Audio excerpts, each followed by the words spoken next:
ایک جنگل میں تمام جانور امن و سکون سے رہتے تھے۔ ہر روز صبح جب سورج نکلتا تو پرندے اپنے نغموں سے جنگل کو جگا دیتے۔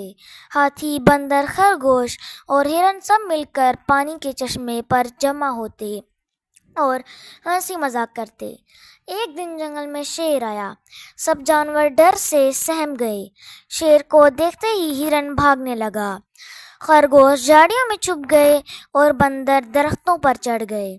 شیر نے بلند آواز میں کہا، ڈرنے کی ضرورت نہیں، میں اس جنگل میں دوستی کرنے آیا ہوں، دشمنی نہیں۔ پہلے تو جانوروں نے یقین نہ کیا، مگر کچھ دن گزرنے کے بعد انہیں شیر کی باتوں پر اعتماد ہونے لگا۔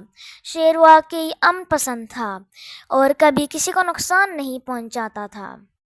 وہ سب کے ساتھ مل کر کھیلتا اور پانی کے چشمے پر اکٹھا ہوتا۔ آہستہ آہستہ جانوروں نے شیر کو اپنا دوست سمجھنا شروع کیا اور جنگل میں پہلے سے زیادہ سکون اور خوشی کا ماحول بن گیا۔ سب جانور مل جل کر رہتے اور آپس میں محبت اور دوستی سے پیش آتے تھے۔ یوں جنگل میں دوستی اور اتحاد کا پیغام عام ہو گیا۔ پیارے دوستو، آج کے لیے اتنا ہی، ملتے ہیں آپ سے ایک نیکسٹ ویڈیو میں، تب تک کے لیے اللہ حافظ۔